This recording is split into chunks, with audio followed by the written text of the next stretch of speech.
Knon 89.3 FM in Dallas and Fort Worth, the voice of the people. Business owners, tell KNON's listeners about your business. You can put your business or event on KNON.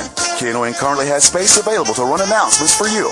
Tell KNON's listeners about your goods, services, nightclub, concert, or event. Help keep the voice of the people on the air while putting your information on the air.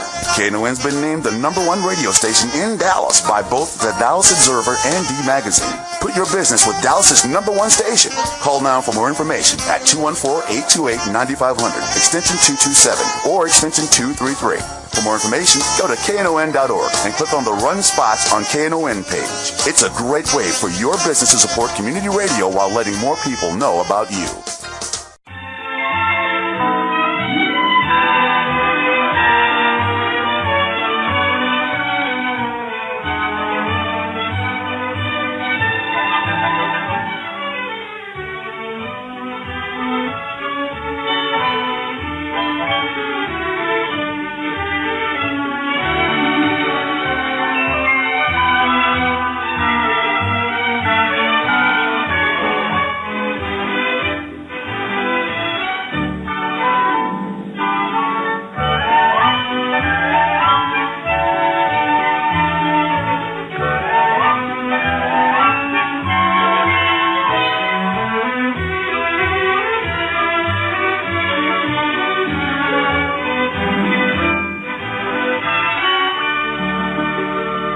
Good morning and welcome to Lambda Weekly. I'm David Taffet, and I'm in the studio with the late Patti Fink. Who's here? Who's here? Imagine that. Imagine that. Lerone has the week off. Lerone does have the week off. He will be back next week. And I'll have the week off. And you'll have the week off next week. We'll have a guest next week. Do you know, everything that we lined up this week fell through. I went through something like 15 different guests this week. You started it. Yeah. Great guest that we had planned, and she doesn't work there anymore, so we couldn't get through to her. We will get through. Doesn't matter who. A bunch of people that will be on our show some other time. We have lots to talk about. This week in marriage equality. Wow. Do you know, nothing big happened. There was no Supreme Court ruling. There was no... Well, there was, sort of. Well, a state Supreme Court ruling. But there was no... legislative action. There was no governor making, an executive order. But 5 states are in play right now. And of those, Illinois is not one of them. I mean, Illinois keeps, wandering, meandering, and rambling through their legislature, but no news.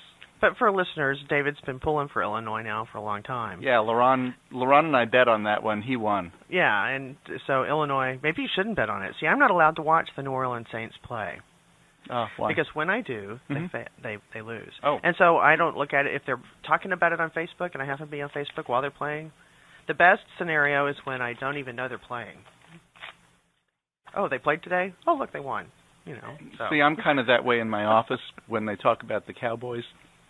Did you see the Cowboys game yesterday? I said, oh, is it football, hockey, what would that be, season? You could really set someone off, too, and say, who did they play? Yeah. They were playing the Rangers. What was the score? Cowboys 48, Rangers 3? After a rain out. Whatever. Okay, so the Supreme Court decision you're talking about, newly elected Senator Cory Booker. He was elected on Tuesday's special election to replace Frank Lautenberg, who died earlier this year. He was elected... On Thursday, I think. Was it Thursday? Yeah. Okay. Would you call it a landslide? 45-55. It's a pretty sizable lead. It is sizable, but it's New Jersey also, and one was Tea Party and one was far left. So you would think it would have been higher. I would have thought. Oh, it's because Sarah Palin swooped in at the last minute to help Steve Lonegan. And got out the vote for him. Helped get out the vote for them. Okay. I was wondering. And I think that a lot of Tea Party activists were probably feeling all puffed up about the shutdown. So that might have affected their early voting if the Republicans hadn't taken away early voting. Right. Well, Cory Booker announced when the courts decided, and we'll get into what the courts did, that same-sex marriage starts Monday. He said he's going to perform the first ceremony. So if you want to get married by a senator in New Jersey, get your butt up to, I guess, Newark on Monday. It's just historic. Yeah. Completely historic. Yeah. And it's such a long journey too, because when New Jersey passed civil unions. Well, and this is what this court case is about. Exactly. Yeah. Exactly. And the civil unions were passed, and then the legislature at the same time ordered a study to see if civil unions really would be equal. So that it was part of the law, actually. Yes, as part of New Jersey. To set up this commission. New Jersey same-sex couples would be treated fully equally with New Jersey opposite-sex couples who were getting civil unions versus marriage. And, of course, the study came back that said, no, they're terribly not equal. And so 50% of the first 1,000 people who got a civil union in New Jersey filed a complaint. If 50% filed a complaint, you know some of the others, it might have been, or I just don't have time. I would say 3/4 have been discriminated in one way or another.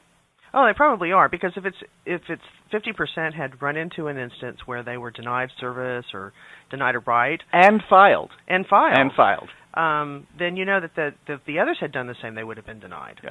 So I mean, those are kind of like inherent in the thing. So 50% of those had run into something that they could legitimately file a complaint on. But it's taken years.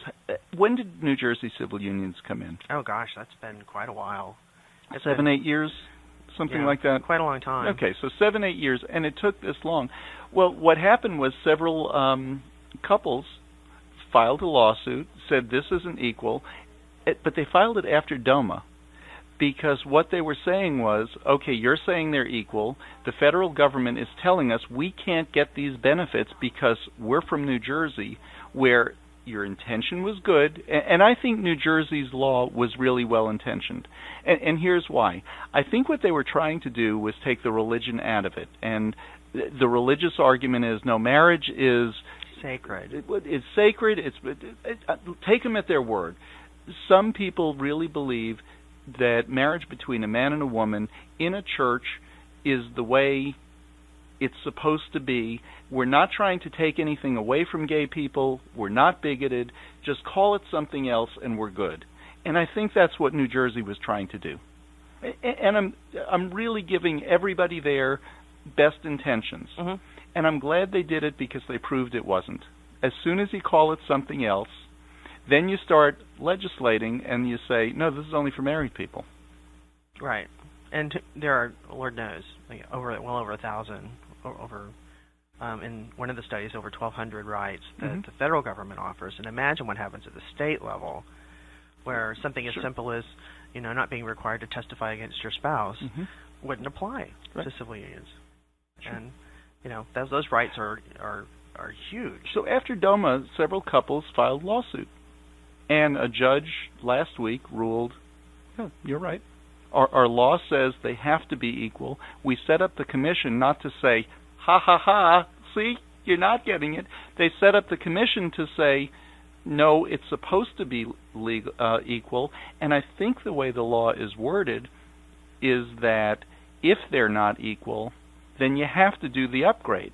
I think that's in there in some wording somehow. And I just remember that. I haven't been able to verify that because I was looking for it the other day when I was... Anyway, so it went to the local court. It was appealed immediately by Christie or somebody in the state to the state Supreme Court. State Supreme Court yesterday ruled we will not issue a stay. That marriages start on Monday. Well, and the Supreme Court in New Jersey had said also in a previous ruling that they're not equal, they must be equal. Mm-hmm. And so they were going to proceed forward to begin marriage equality in New Jersey, and Christie stepped in to do a stay. And I think he only did that because he's looking to run for president. He's pandering. He's pandering to the Tea Party folks.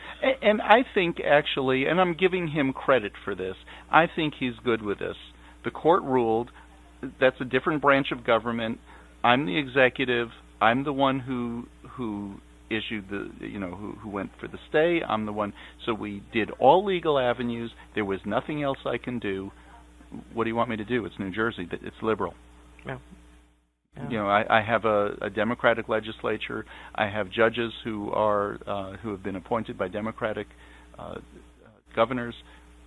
Liberal court. liberal legislature and me, what else can I do? But I don't really think he's opposed to it, because he's even said, no, if the state voted for it, I'm okay with that. Well, and that's just the thing. There have been a lot of politicians, especially coming out of the GOP over the years, who really don't believe this stuff when they say, especially Bush. Look at W. He didn't raise his kids to be homophobic. They had lots of good No, friends. and he stood in the Rose Garden and said, I think that we should have a constitutional amendment that makes it only a man and a woman in marriage. And he did that for political reasons, because he needed to be reelected in 2004. But he doesn't really believe that. No. I mean, you can see afterwards. I mean, and on the eve of the election, when he's no longer in play after his last term, he says, I think civil unions are great. Duh. Right. I mean, it's just like Anita Perry in Austin said, Roe v. Wade is the law. Women have a right to abortion services. And you're like, whoa, she recognizes that it's the law, but your colleagues. Well, her husband said no, she doesn't. She didn't say that. Right. I'm going to rewrite what she. No, she didn't say that. She was misquoted.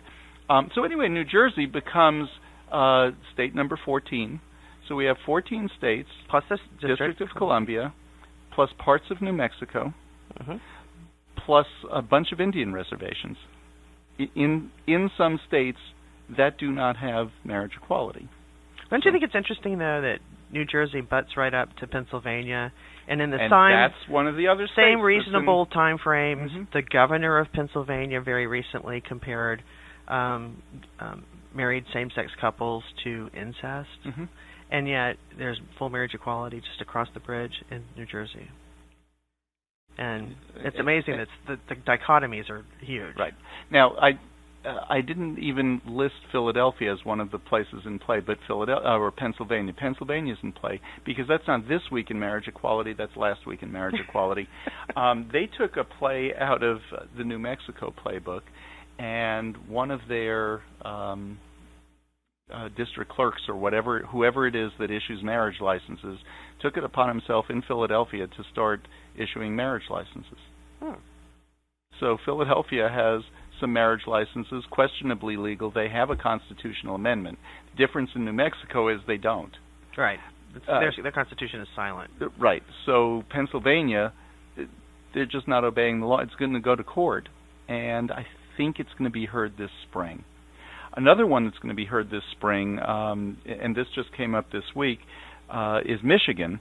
The court's going to look at the 2004 marriage ban, but it's interesting what they're examining. What they're examining is whether the state has a legitimate interest in limiting marriage to a man and a woman. Do they have a legitimate reason?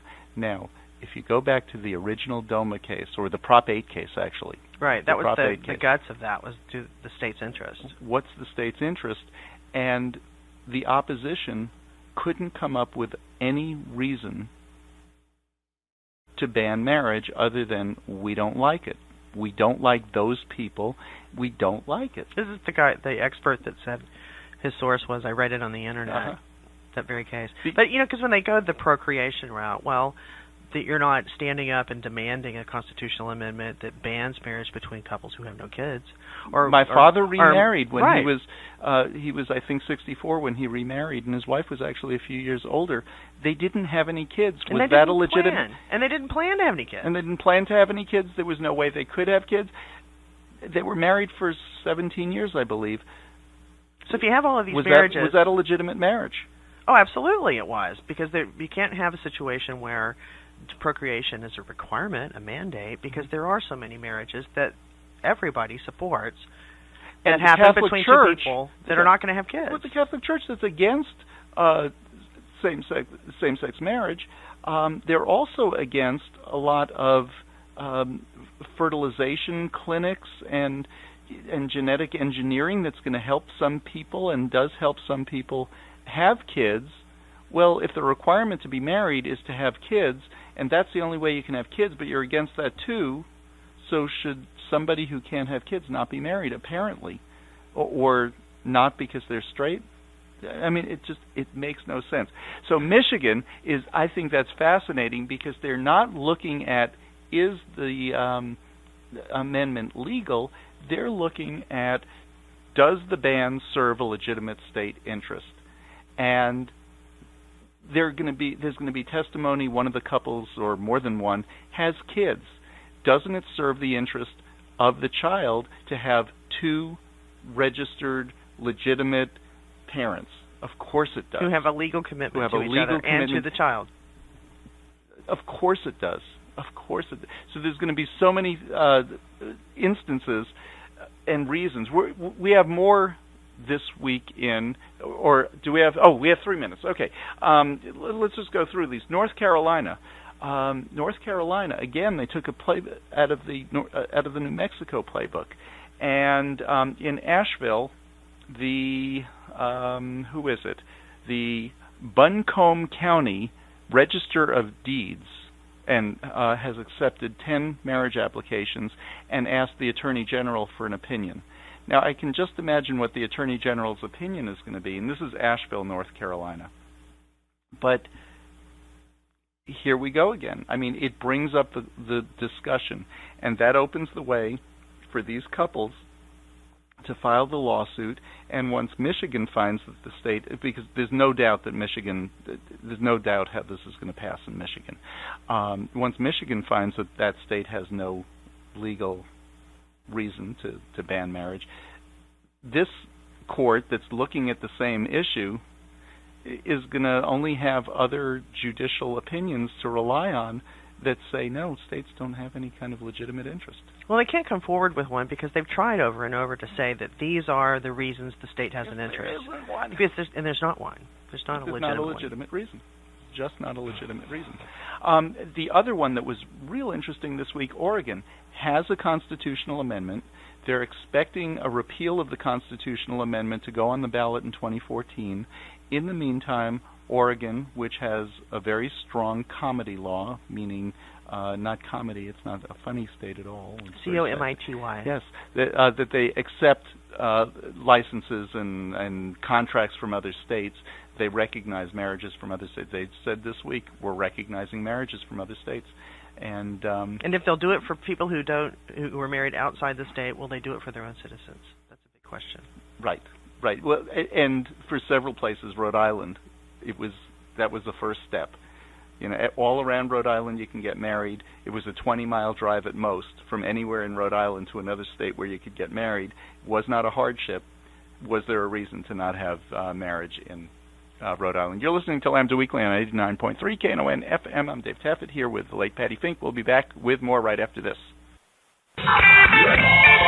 Howdy, this is Dono from the Friday edition of Texas Blues Radio. This Sunday, October 20th, join us for a KNON benefit celebrating my 30th anniversary with KNON. Performances from Larry Lampkin from Fort Worth, Texas, Greg Iser and the Box Kickers from Austin, Texas, and Jason Elmore and Hoodoo Witch from Dallas, Texas. Very special guests will be in the house and on the stage. Admission includes a free barbecue dinner from the Alligator Cafe while it lasts. There will also be cake while it lasts, so get there early. That's this Sunday, October 20th at Poor David's Pub, 1313 South Lamar in Dallas. Doors at 4 p.m., music at 4:30 p.m. Tickets available online at knon.org. Good records in Dallas and Forever Young in Grand Prairie. Tickets cost more at the door, so get your tickets now. Come on out and help me celebrate 30 years on KNON. Your ears will thank you for it. This is a KNON benefit event.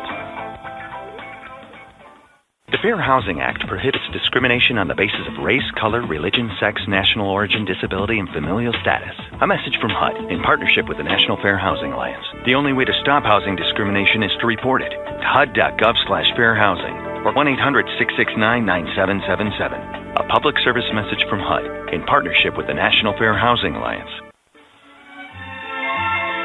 Hi, I'm Cleve Jones, and you're listening to Lambda Weekly on 89.3 KNON FM. And welcome back to Lambda Weekly. I'm Dave Taffet here in the studio with the late Patti Fink. One more marriage thing. France. A couple of dozen mayors wanted to not perform same-sex marriages, or not perform them, not issue the licenses. And the federal government there said, no, you can't do that. It's actually our law, and just because you don't like it, too bad. You don't have to go to the wedding. You don't have to, somebody in your office will do it. So you can't do that. So, it's almost as ridiculous as not issuing a death certificate. because you didn't like the person. You didn't like the person, so we're going to bunch up the system. Do you know what I put it as the same as in Texas or any other southern state, or not southern, any state. New York, hunting licenses. The same people very often issue hunting licenses. I don't hunt. I don't really like hunting. If that's my job, I don't have the right to say, morally, I'm just against hunting, so I'm not going to issue hunting licenses. Right, I'm pro-Bambi, you can't do it. Right. I mean, that's what I put it. It's just a license that you're designated the person to issue them. Nobody's asking you to do the marriage. Nobody's asking you to, shoot Bambi. All I need you to do is fill out that and sign that certificate because that's your job. Yep. And it's the same thing as a hunting license or any other license that they issue in those offices. Absolutely. You want to talk about our friend Teddy Cruzy?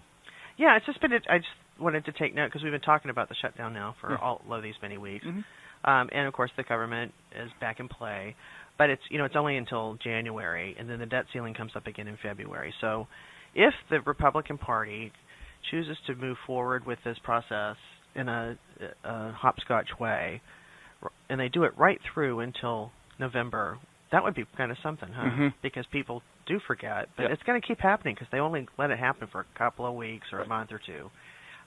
But the polling this week has been really, really interesting. Isn't it interesting how the polling comes out? Yeah, the Pew did a poll of, for one, here's an interesting thing, is they polled those who self-identify as Tea Party people, and 52% of them don't think that the Tea Party is part of the Republican Party, and 41% believe it is. And so they're so divided there. I mean, the Republican Party itself is... 9% don't know? I guess they don't know. It is a big question. Is it part of the Republican Party, or are they completely separate? The idea was Tea Party is a designation that anybody can have. They're not going to start their own party. But there are no Tea Party Democrats, are there? No. And I remember the days back after the election of President Obama, before he took office, that and the Tea Party was forming, and then the next year it really kicked in, that the religious right wing, Family Research Council and all of them were very worried because the Tea Party didn't want to do anything social justice kind of stuff in their view what social justice is, or take up social causes. And so they had this conference even to kind of like court them and say, we're with you, because they knew that this was a force to be reckoned with. And then they melded, and now they're all just one big thing. I mean, it's really a amalgamation of quite a lot of bigotry. We were talking in the last hour. Part of the problem with the Tea Party is you can't always tell who's Tea Party. Ted Cruz, sure. John Cornyn? No. You're saying no, but he did a whole bunch of pandering over the last week or two to the Tea Party. Sure, because he doesn't want to have an opponent that's going to try and... So you say no with him? I don't think he is. Okay. But there was an interesting article in the Washington Post this week about how Speaker Boehner is really, really tight, and has been for decades, with the big business community, the National Chamber of Commerce and really large businesses. And they don't like this Tea Party stuff that's going on. It's bad for business. This whole shutdown costs $28 billion or $24 billion. It could cost more. If something happens to the U.S. credit rating, a tiny smidge, and the interest rates go up by 0.1% as a result, that's $2 billion. Right, and that's on the Republicans for the shutdown. 0.1%. Right. Well, so the big business out there is backing. I mean, we see it happen in local races here, but big business is putting up candidates to run against these Tea Party incumbents who are in Congress right now, and they're doing it in 3 states. And so we'll be seeing. I think we're seeing the backlash begin. Well, you're within saying, the Republican Party. You're saying they're doing it in 3 states. I think it's going to happen in more, where the conservative candidate runs against the Tea Party candidate, and the business community, the money in the community will just gravitate toward the conservative candidate, the traditional Republican candidate. I'm calling him conservative, the traditional Republican candidate. Right, who's sane, the sane Republican. Who's the person who has views and supports certain issues that we might not support, but you can talk to. Right, exactly. And you'll see people, I mean, I saw Kathleen Parker this week on, she writes for the Washington Post, is very conservative, and, was talking about the sane Republicans. She even calls them that. They're the ones who are not this crazy Tea Party bunch. And one of the things that I think is most interesting is I don't know whether he's a Democrat or a conservative Republican, but one of the sons of someone who was killed at that Sikh mass killing is running against Paul Ryan in Wisconsin. So that'll be very interesting as well. So I think everybody's so scared of opposing the Tea Party because they'll put up somebody against you and primary you. It's now a verb, like early vote is a verb. But they'll primary you and get you out of office. Well, I think the opposite's going to start happening too. They're going to start taking out some of these Tea Party people in the primaries. So do you think all this publicity that Ted Cruz got over the last couple of weeks was good? I think it was good for Ted Cruz because those who are true believers are so pumped up and so fired up. But I think the rest of the people who are not, which is most people, are reeling. And when I say was good, I mean good in the long run because it really showed off what a whack job he is. I got a call from a cousin of mine who we talk occasionally. His father was 95 years old and passed away about a year and a half ago. His mom is late 80s. So when I heard from him, it was like, oh, my God, yeah, Bob, what, hi. And he said, what the hell's wrong with Ted Cruz? Because you can call anybody in Texas and we're experts on Ted Cruz. Yeah, and I said, what do you mean? We love Ted Cruz. So he said, yeah, right. He said, no, seriously, is he? We're just not understanding up here in New York. So, but yeah. I think it's good for him. I mean, he raised like $1.5 million in this period of time. But that's very common. Any kind of publicity. The PAC that supports him gained 2 million signatures. He was working on his mailing list. Yeah, and with his Talkabuster, that he did. Yeah, I mean, 2 million signatures in 2 weeks added to your mailing list. That's pretty impressive. That makes him a stronger candidate in the next election, assuming that Texas just stays stuck where it is right now. I don't think it will, but. And I think while we're on the note of this, the United States Senate in Texas, I think that we are fallow in the next election because it's designed in the United States Constitution about how senators shall be elected, 2 from each state. So, and they're 6-year terms, so they're staggered, and they're each put into a class 1, Class 2, Class 3, and that's how they stagger them officially in the United States Constitution. So for every state, since it's a third, you have one seat's up, and then 2 years later, the second seat's up, and then 2 years later, nobody's running because nobody's up, and then it starts over. So I think 2014 is when we don't have that kind of race. So the effect that it has on him would affect him quite later down the road, but the next stop will be Cornyn in 2016. Right, which is part of why he was pandering to the Tea Party, because the next election, his next election is next year, and he needs to line up that support. 2 years. 2014. Cornyn's not up in 2014. Oh, he's not? No. He's 2016? Oh, okay. I think so. He won in 2010. Yeah. Because, yes, that's right, because Kay was at 2012. Right. So Ted, yeah. So we're fallow next year. Okay. I saw this story, and I have several that are just kind of funny stories. Charges are possible for Boy Scout leaders who toppled a Utah rock formation. I read about this, and this was just heartbreaking to me, that they made a video of them doing it and laughed and stuff. Here's what the article said, which is kind of... Oh, well, the article's from Fox News, so that tells you why it's spun. I saw it from other sources.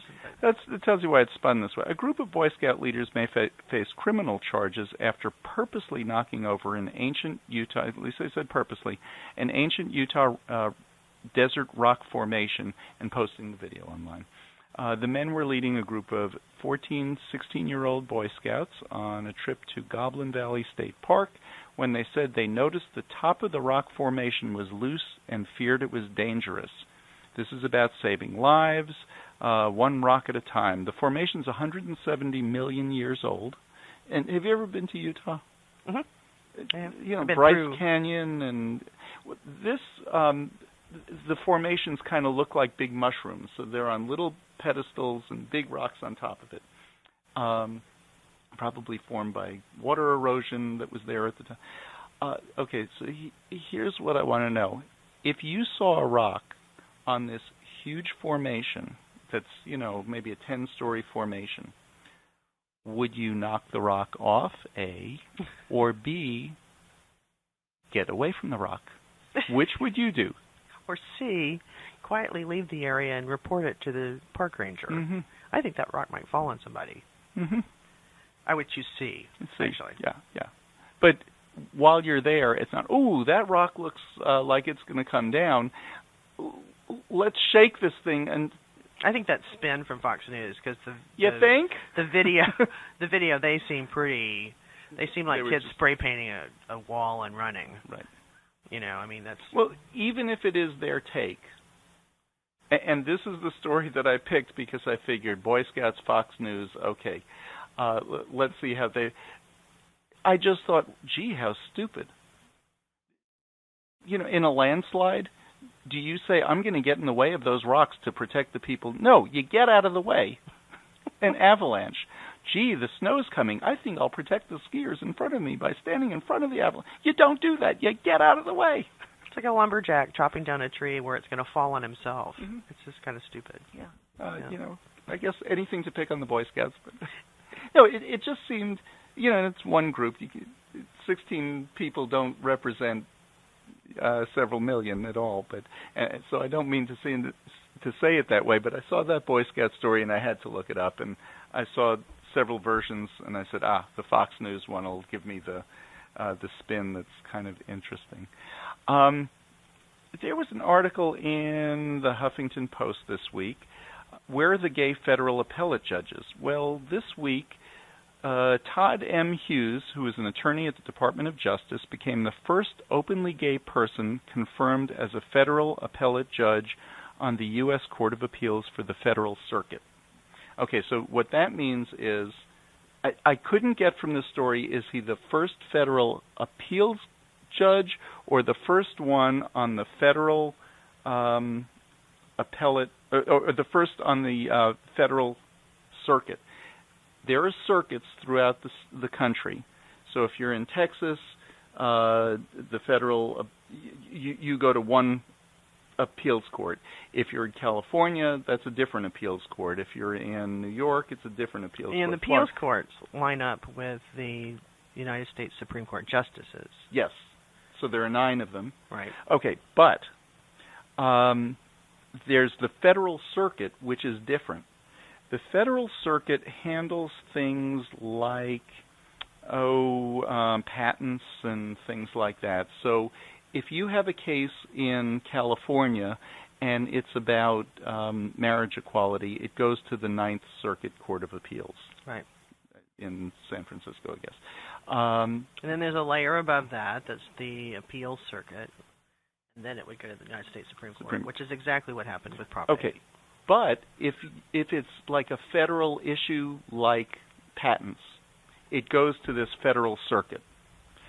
And one of the reasons they're saying that it was safe to nominate, and I'm really offended by this, that it was safe to nominate him for this court is because one of the things this court wouldn't hear, the Federal Circuit wouldn't hear, is a gay marriage case.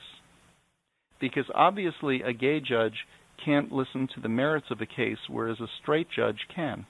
I think that's insane. They tried that with Justice Vaughn. Yes. In California. Yes. And that was just insane to me. They said, the right wing was saying, well, he's gay. He's objective. Uh-huh. Well, so a straight judge can? That's to me, that's just insane. You know, what about the straight judge who has extreme religious views, has a right to be a judge? I'm not questioning his right to be a judge. Why is that person qualified to hear a case? He's biased. Why is Scalia, who has those views, why is he qualified to hear a gay marriage case? He's not. It's insane. Not by this rule. It's like many years ago when the Texas legislature was trying to say, in terms of foster care, that all straight people, they were going to deny all gay people, all homosexuals, the opportunity to serve as foster parents, but all straight people could. I'm like, where do these kids come from? Most of them come from straight homes that are abusive. Right. Like, so that's the offensive thing, is that inherent in your sexual orientation is this ability to be objective, to be a foster parent, to be a good foster parent. I mean, that's insane, to attribute these kinds of qualities based upon one and to attribute. Their credit, Texas Child Protective Services, every time that's come up in the legislature, has gone to the legislature and has said, are you out of your absolute minds? And I know cases where they were looking for a gay couple, like a gay male couple, because this poor little 6-year-old kid was tormented and beaten by his mother so badly that he was afraid of women. And I mean, these friends of mine, that's how they got 2 of their kids, because they were looking for a gay couple. So it's not just can they be good parents. You want the whole range of what's out there so that you can find what's best for the kid. Yeah. You know, another example, Jonathan's Place, one of my favorite, not a favorite place, I love the people who work there. It's an emergency shelter in, I guess it's Garland. It's like I-20 at LBJ. Not 20, 30, whatever. But it's an emergency shelter for kids who have been removed from their homes, and they try to find them foster care of some sort within 24, 48 hours. So the kids are not there for a while, except for one house that they have of about 8 teenage girls who not only were all raped on drugs, probably pregnant and whatever, you know, in their own homes, and so they were removed from that reason. But it happened to them again in their foster homes. That's and they have flunked out of the foster system, and so they're taking care of them in the group home setting. And I mean, I met these girls one time. I wanted to kill some straight people. I really did, because these were just sweet young 13, 14-year-old girls, and they were sweet. And I'm sure, you know, I mean, they assured me they're not as sweet and innocent as they were putting, but they were. I mean, they're 13 years old. We need to take a break. You're listening to Lambda Weekly on 89.3 Knon FM. I'm Dave Taffet here in the studio with the late Patti Fink. We'll be back with more Lambda Weekly, the oldest, longest-running gay and lesbian radio show. I didn't say that this time. In America, we will be back right after this. Rice and Wheat is located at 4906 Maple Avenue at Medical District in Dallas and offers a variety of Asian fusion dishes from Vietnamese, Thai, and Japanese influences, including pho, spinach pasta, bento boxes, and more, with vegan options available, as well as beer, wine, and sake. Rice and Wheat is family-owned. Hours of operation are Monday through Saturday from 11 a.m. till 9 p.m. Knon thanks Rice and Wheat for their support.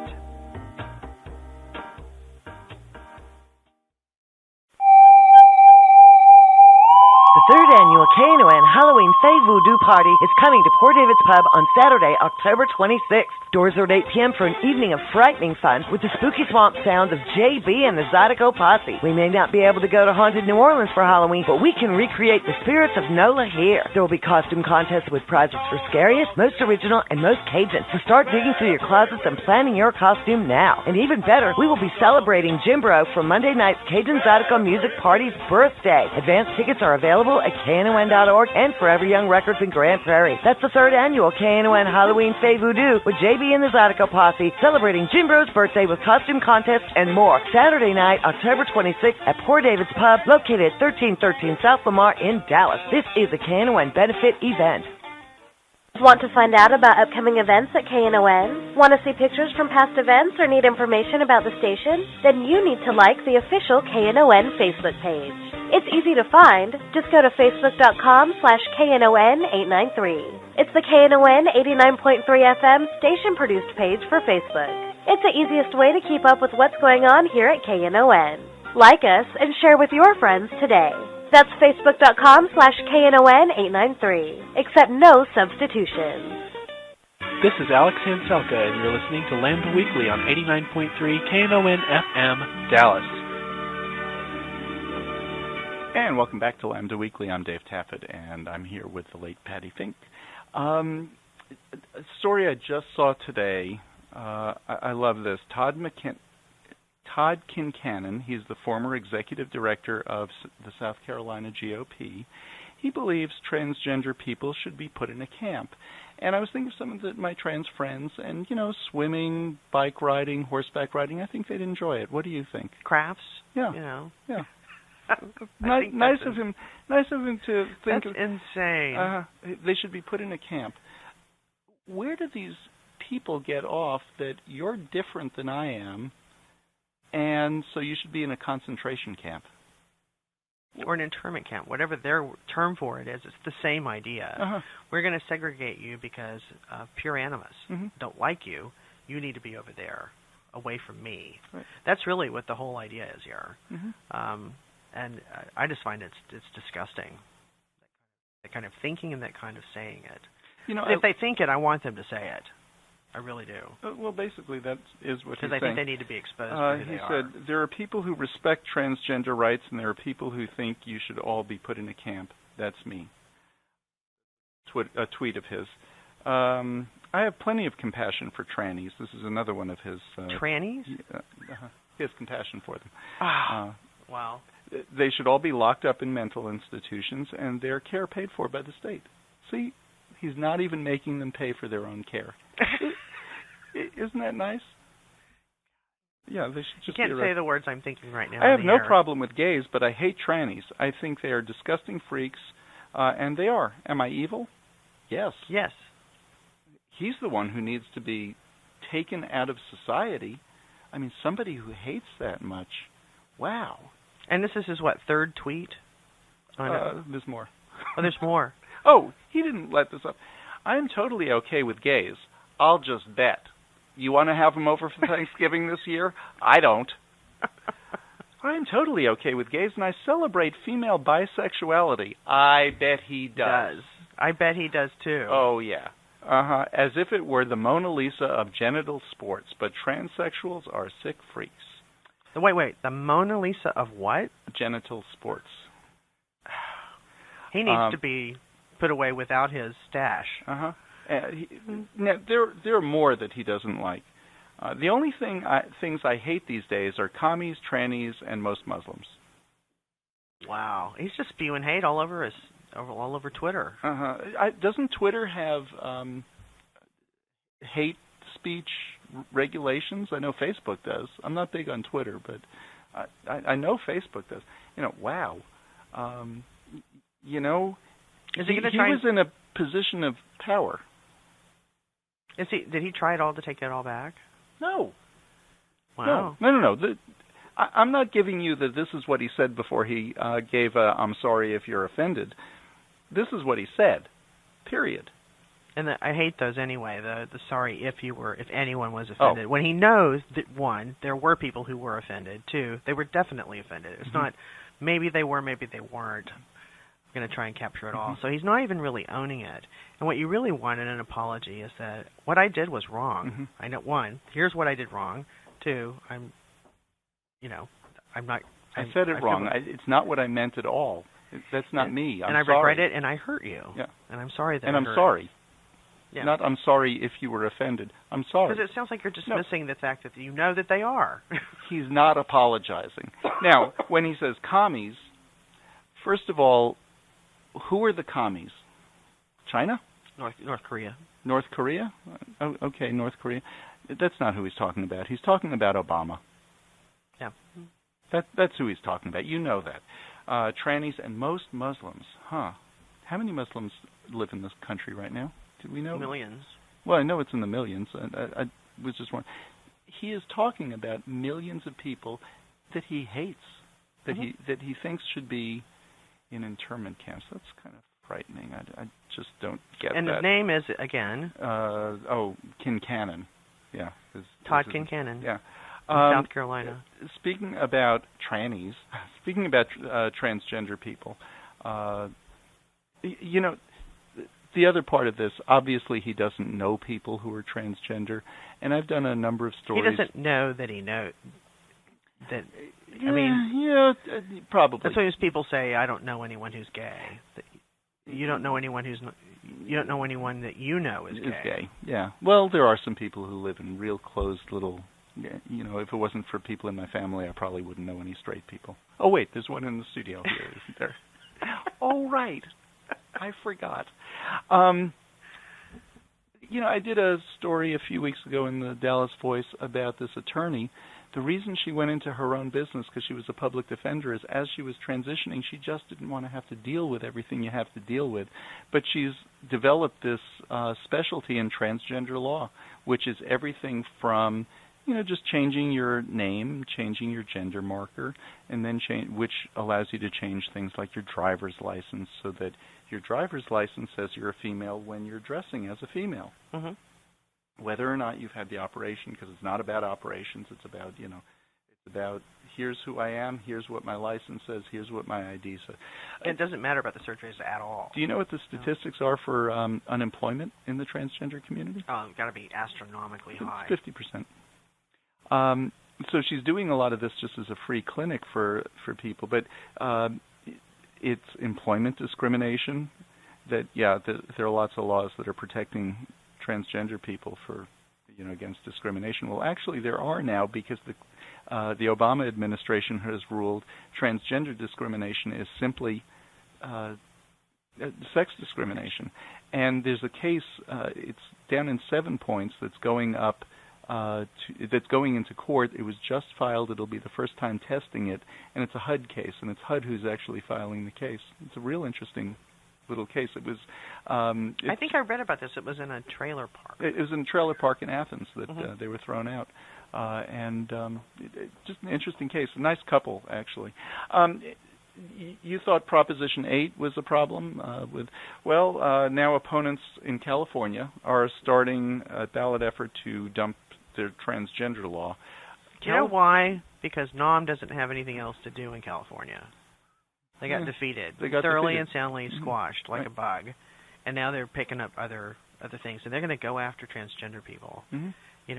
What is NOM? It's the National Organization of Marriage. For Marriage. Of Marriage. And now they're going to go after transgender people, which is sort of against. It has nothing to do with marriage. Right. But they need Well, I something guess it else. does. It does have to do with marriage, because here in Texas, it's legal for a man to marry a man or a woman to marry a woman if you were born the opposite sex and one of you has become the opposite sex. So if one of you was born female, the other one transitioned to female, you can get married. And in fact, the first same-sex marriage in the country took place in Texas after the Littleton case, because no, you're a man, that's a woman, you two can get married. So two women walked into City Hall, got married. This is the Jessica Wicks case. Yeah. Yeah, she's our partner in Minnesota now. Yeah. But her spouse, I should say. Right. Yeah, and in Minnesota, now they can get married. Two people can get married, right? But so that's what they're arguing is it's a law that Jerry Brown, the governor, signed into law in August. It says that schools must allow transgender students to use the bathrooms and locker rooms and play on sports teams that match their gender identification. But it's just an expansion, re-edification of the non-discrimination laws that already exist in California. Sure. So even if they took this out, it's not going to take out the practice that this law underscores, because all it's saying is just pointing out another way that the bigger non-discrimination laws protect transgender people. They're just spelling it out in this law. They're acting like this law is such an imposition. First of all, every school doesn't have a whole bunch of transgender people, and because we're talking about, gays and lesbians are coming out younger and younger, and you have some who come out at 7, and you have a bunch who come out now at 13, and in high school there are a lot, but still a lot of people don't come out until college or their 20s. Mm-hmm. They don't feel safe to do it at home. They're not mature enough to do it. You came out when? Right after college. Okay, after college. I came out in college. Why didn't you come out earlier? I was at Baylor. Come on, do the math. You didn't feel safe. I didn't come out earlier. I came out like at 19. I wasn't mature enough. I mean, it wasn't that I was straight. I mean, I went out with girls. I went out, but that's it. But now some are coming out young. Transgender, there are a bunch that are coming out in school. Well, they're beginning to, because that has nothing to do with sexual orientation. Gender identity is, in and of itself, you could be the only person in the planet, and you would have a gender identity, and if that gender identity does not match your biological gender, body, you'd have to go through the same thing that a kid would go through. Right. Say, I am not a girl, I'm a boy. But my point is, if the gay and lesbian community is 3, 4, maybe biggest estimates is 10% of the population, but out seems to be 3 to 5%. The transgender population isn't 1%, and they're even more likely to come out later. It might be a very effeminate boy, but that doesn't mean that he's identifying that way yet. But some schools do have a transgender kid or two. So it doesn't affect everybody, doesn't affect every school. It's not like it's this huge imposition. All they have to do is arrange so that the kids can go to the bathroom. Do you know what a lot of transgender people do? They don't go to the bathroom in public ever because they're so afraid of being arrested, harassed, killed. Right. And there are a lot of other people who don't go to public bathrooms either, but I think it's a very different issue with them.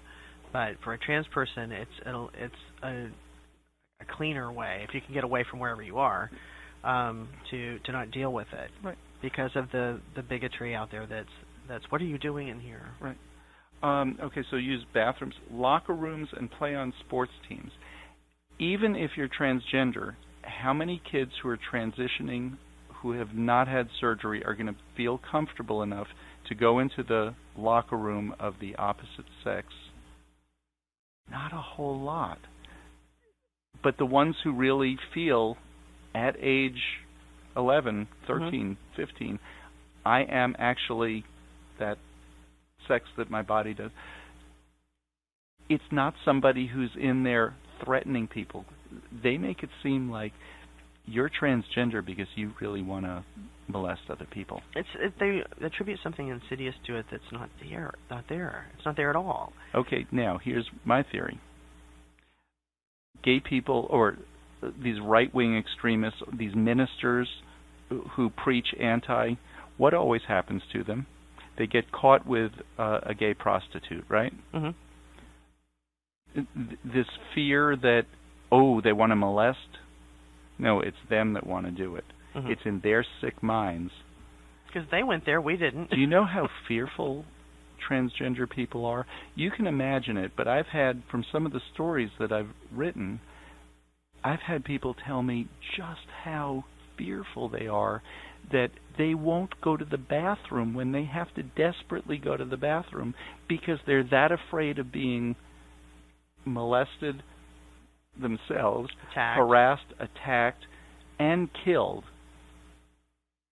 Yep. And they just won't do it. Or they know places like North Park has a family bathroom with a single stall, and that's where they go. And that's where they'll shop because there is that facility there, and you just get to know that. Right. I was surprised the first time I saw one in Dallas-Fort Worth was actually at Old Town Mall, and in an area of town that I didn't think would be that forward-thinking. And this was 10, 15 years ago, and I was thrilled. I was like, this is awesome. I mean, and it really is, I think the impetus to bring them about was the mom that has 2 girls and 3 boys, and they're all stair-stepped, and she's out at the mall shopping, which has got to be a nightmare in itself. And then they have to go to the bathroom. Well, you can't leave, kids alone standing out there, so you have to take them all with you, and you have to really take them all inside the stall if they're young kids. And so the family bathroom allows one to go, the next one to go, and they can be supervised and, taken care of. But in a normal public restroom, you have no room for that. Right. No space, no accommodation. Is a dad, has a 4-year-old daughter. He's not sending her into the ladies' room by herself, he's taking her into the men's room or actually using a family bathroom. Yeah. I think it's a great idea because there are situations you need more room. You've got a tribe of kids, you got to bring them all in there with you. Exactly. It's the other thing about this, when we're talking about what a small percentage, okay, so you have a woman, a girl who's transitioning to be a boy. Now, the new law requires the sports team to accept the person as the gender that they self-identify as. How many women actually transitioning to men are going to qualify to be on the football team? Probably very few. It's probably not even going to be a focus they're in right now, my guess. It probably isn't. If there's one in the state who makes a football team, we'll know about it because that person is going to be in the news. And the reason that person made the football team is because he's that good. Yep. Right? Or the tennis team or the swim team. Well, the tennis team more likely. Swim team possibly. Yeah. But you get what I'm saying. It's the number of cases of this. It's kind of like the recall election for DP benefits in El Paso. DP benefits cost them something like $17,000 or $18,000. The recall election for DP benefits cost something like $125,000. And it was done. Why? Mean-spirited. Half of the people who took advantage of DP benefits were straight. It had nothing to do with anything at all. One last little thing. Thomas Roberts is from MSNBC. He's an MSNBC host. He's going to be... He recently married his partner. Yeah. He's going to be the host of Miss Universe, which is being held in Russia. Interesting. Now, what's his name from Bravo? Cohen? Andy yeah. Cohen? Yeah, Andy Cohen. I can't stand that guy. Well, he was originally supposed to be. He was originally supposed to be the host, and he pulled out, saying he feared for his own safety. What do you think of this guy Cohen? Oh, I think he'll be great, and that's another reason. Like Elton John has kept his tour dates in Russia because he wants to be that kind of like spearhead for the LGBT people there to say you're not alone. For somebody else out in the world is coming to Russia and say you're not alone. And he's like, whatever happens, happens. But I'm gonna go. Yeah. Now, one last thing. UNT, University of North Texas, took over the archives of Resource Center Dallas about a year ago. They've been archiving. The catalog of what they have is 300 pages long, so just a line listing of everything. They have 300 pages. They've cataloged that much. They opened up a museum exhibit this week. I went up to the exhibit to see, and there were things about some hate crimes that happened in Dallas and Judge Hampton and just all kinds of interesting things. I'm going through the exhibit, 2 pictures of me in there. So I'm a museum exhibit. It means I'm old. You're a relic. I'm a relic. And with that, we'll be back next week with more Lambda Weekly. See you then. KNON 89.3 FM in Dallas and Fort Worth, the voice of the people. Business owners, tell KNON's listeners about your business. You can put your business or event on KNON. KNON currently has space available to run announcements for you. Tell KNON's listeners about your goods, services, nightclub, concert, or event. Help keep the voice of the people on the air while putting your information on the air. KNON's been named the #1 radio station in Dallas by both the Dallas Observer and D Magazine. Put your business with Dallas's #1 station. Call now for more information at 214-828-9500, extension 227, or extension 233. For more information, go to KNON.org and click on the Run Spots on KNON page. It's a great way for your business to support community radio while letting more people know about